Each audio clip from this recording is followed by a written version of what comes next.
है कि लड़की जब घर से विदा होके जाती है, अपना घर छोड़ के, अपनों को छोड़ के नए लोगों के बीच, वाकई मुश्किल काम होता है।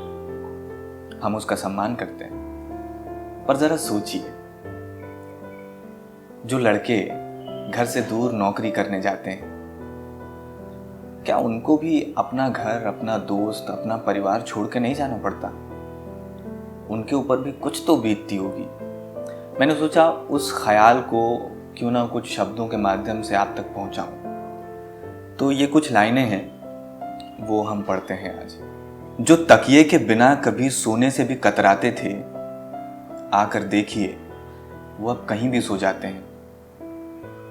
खाने में 100 नखरे करने वाले अब कुछ भी खा लेते हैं। अपने रूम में किसी को भी नहीं आने देने वाले अब एक ही बिस्तर पर सबके साथ एडजस्ट करके सो जाते हैं। भाई साहब, लड़के भी घर छोड़ जाते हैं, घर को मिस करते हैं, लेकिन कहते हैं कि बिल्कुल ठीक हूं। 100 ख्वाहिशें रखने वाले अब कहते हैं कि नहीं, कुछ नहीं चाहिए। पैसे कमाने की जरूरत में वो घर से अजनबी हो जाते हैं, लड़के भी घर छोड़ जाते हैं। बना बनाया खाने वाले अब वो खाना खुद बनाते हैं। माँ, बहन, बीवी का बनाया अब वो कहाँ खा पाते हैं। कभी थके हारे होते हैं तो भी वैसे ही सो जाते हैं, क्योंकि बेटे भी घर छोड़ जाते हैं। मोहल्ले की गलियां, जाने पहचाने रास्ते, जहां दौड़ा करते थे अपनों के वास्ते, माँ बाप का प्यार, यार, दोस्त सब पीछे छूट जाते हैं। तन्हाई में करके याद लड़के भी आंसू बहाते हैं, क्योंकि बेटे भी घर छोड़ जाते हैं।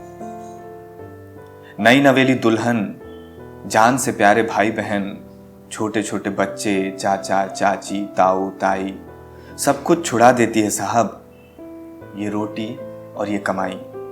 मत पूछो इनका दर्द वो कैसे छुपाते हैं, क्योंकि बेटे भी घर छोड़ जाते हैं। आज की ये कविता उन सारे बेटों के लिए, उन सारे लोगों के लिए जो नौकरी करने घर से बाहर निकले हैं, जिनके कंधे पर 100 जिम्मेदारियां हैं, जिनको बहुत कुछ झेलना भी पड़ता है। लेकिन चूंकि हमारे समाज में एक डायलॉग प्रचलित है कि मर्द को दर्द नहीं होता, लेकिन ये फिल्मों में ठीक लगता है। मर्द को भी दर्द होता है, उसके भी आंसू आते हैं और बेटे भी घर छोड़ जाते हैं।